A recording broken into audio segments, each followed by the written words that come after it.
उनके मध्य में जो बड़े लोग थे, कहीं न कहीं उसका छींटा उन्हें भी पड़ा कि सनातनियों का नुकसान हुआ, सनातन परंपरा का नुकसान। भगवान राम ने कहा, देखो मैं दुख के साथ सुख भी देता हूं, और प्रधानमंत्री नरेंद्र मोदी जी की प्राथमिकता राम जन्मभूमि है।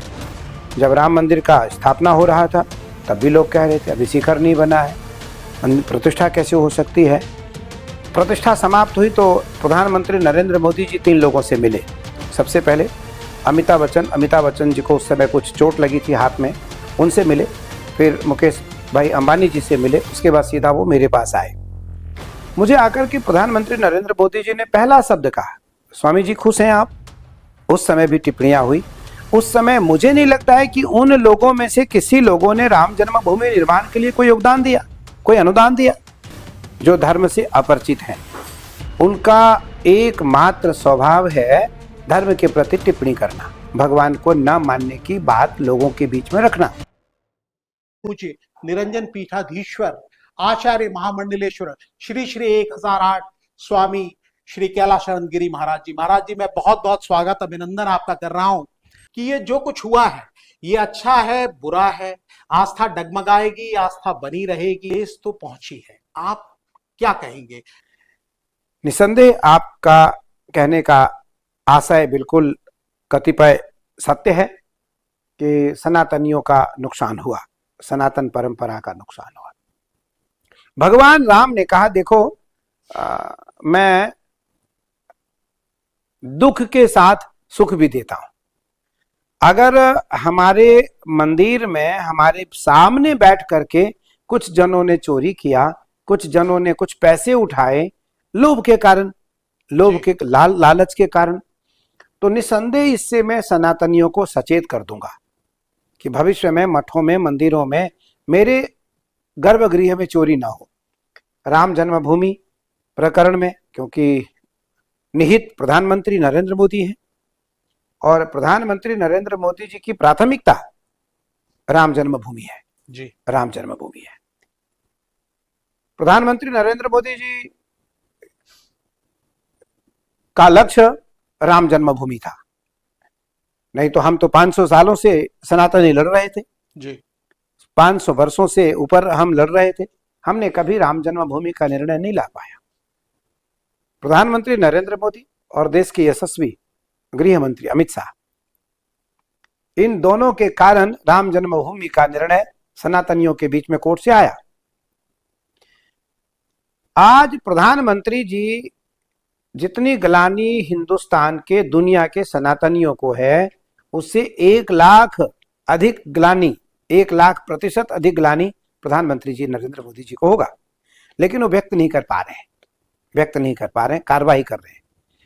और कार्रवाई में मुझे लगता नहीं कि कोई व्यक्ति वंचित रहेगा, बचेगा। जो दोषी है उसको सजा मिलेगी, वो दंडित होगा।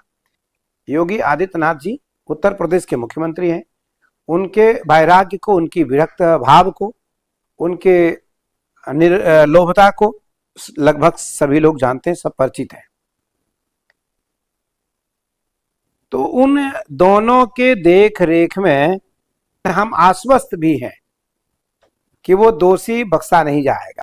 कार्रवाई ऐसी होगी कि न भूतो न भविष्यति, भविष्य में कोई तीर्थों में, धर्मस्थलियों में, मंदिरों में, ट्रस्टों में, गर्भगृह में चोरी करने की बात तो बहुत बड़ी चीज है, विचार भी नहीं करेगा। जी पूज्य महाराज जी, एक प्रश्न और लोग ये जानना चाह रहे थे कि बहुत से लोग जो राम मंदिर के नाम से ही दूर हो जाते थे, आज तक वहां श्री राम मंदिर में दर्शन करने नहीं गए, ऐसे तमाम लोग आरोप लगा रहे हैं। ऐसा लग रहा है कि आज सबसे बड़े हितैषी वही हैं।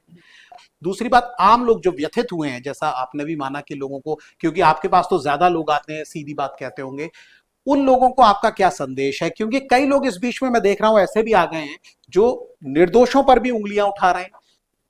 जो राम विरोधी है, मंदिर विरोधी है, मठ विरोधी है, पूजन विरोधी है, धर्म विरोधी है, सनातन विरोधी है। जब राम मंदिर का स्थापना हो रहा था तब भी लोग कह रहे थे अभी शिखर नहीं बना है, प्रतिष्ठा कैसे हो सकती है। मंदिर इतना विशाल बन रहा है कि उसको बनने में समय लगेगा। हमारे यहाँ विधि है कि गर्भगृह तैयार हो जाए तो प्रतिष्ठा हो सकता है, प्रतिष्ठा हो सकते हैं। सैकड़ों देश के बड़े बड़े विद्वानों ने उस तिथि को, मुहूर्त को निकाला, उसके बाद प्रतिष्ठा हुई और प्रतिष्ठा में देश के सभी प्रतिष्ठित संत उपस्थित रहे। जब प्रतिष्ठा समाप्त हुई तो प्रधानमंत्री नरेंद्र मोदी जी 3 लोगों से मिले। सबसे पहले अमिताभ बच्चन जी को उस समय कुछ चोट लगी थी हाथ में, उनसे मिले। फिर मुकेश भाई अंबानी जी से मिले। उसके बाद सीधा वो मेरे पास आए। मुझे आकर के प्रधानमंत्री नरेंद्र मोदी जी ने पहला शब्द कहा, स्वामी जी खुश हैं आप? मैंने कहा मैं बिल्कुल खुश हूं। बोले आप महादेव के उपासक हैं, आज तो आप प्रसन्न हो गए? मैंने कहा मेरी। बोले सबसे पहले दर्शन आप करेंगे।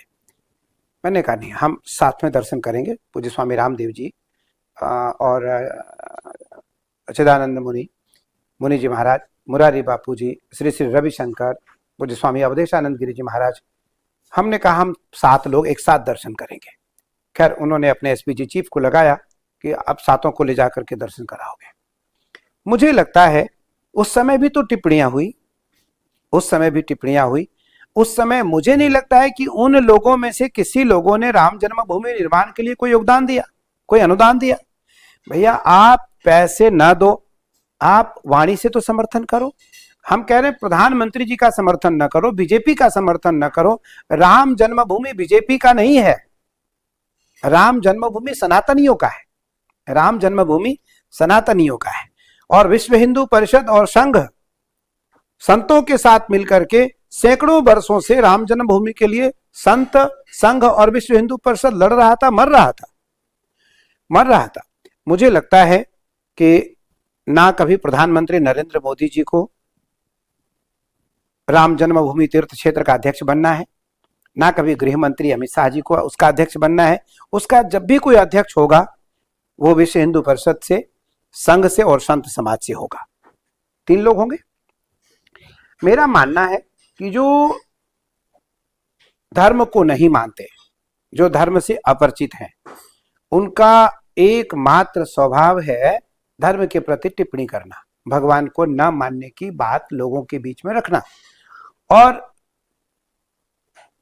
काल नेमि जिमि रावण राहु, गोस्वामी जी लिखते हैं, मैं इसको स्पष्टीकरण नहीं करना चाहूंगा, स्पष्ट नहीं करना चाहूंगा, ना मैं इसमें स्पष्टीकरण दूंगा। मैं केवल इतना जरूर कहना चाहूंगा कि भगवान राम, कृष्ण, शिव, मैं जब पहली बार पूजन प्रारंभ किया था आज के 37 वर्ष पहले, तो लोग मुझे कहते थे कहाँ दूध खराब कर रहे हैं ये, कहाँ फल खराब कर रहे हैं, कहाँ ये दही खराब कर रहे हैं, कहाँ ये इतनी सब्जियां खराब कर रहे हैं, सब महादेव के ऊपर उन पर चढ़ा करके ये सब वेस्ट कर रहे हैं, गरीबों को खिला देना चाहिए, गरीबों में बांट देना चाहिए। जब उनको पता लगा कि दूध की उत्पत्ति महादेव के लिए हुई, जल की उत्पत्ति महादेव के लिए हुई, तो सबसे पहले इसके अधिकारी भगवान शिव हैं। और वो दूध, दही, घी महादेव पे जो चढ़ता है वो सब प्रसाद के रूप में जनमानस को बढ़ता है। धीरे धीरे धीरे धीरे धीरे धीरे हजारों में, लाखों में, करोड़ों में, अब सैकड़ों करोड़ों लोगों में आस्था उसकी बढ़ी। अयोध्या में जब प्रतिष्ठा प्रारंभ हुआ, हजारों हजार लोग टिप्पणियां करना प्रारंभ करते हैं, वो करते रहेंगे। अगर वो टिप्पणी नहीं करेंगे तो सनातनियों की आस्था और मजबूत नहीं होगी, आस्था और मजबूत नहीं होगी और दृढ़ नहीं होगी। इसलिए उनका स्वभाव है टिप्पणी करना, मेरा स्वभाव है राम सेवा करना, मेरा स्वभाव है राम कार्य करना। महादेव। गुरुजी सादर प्रणाम।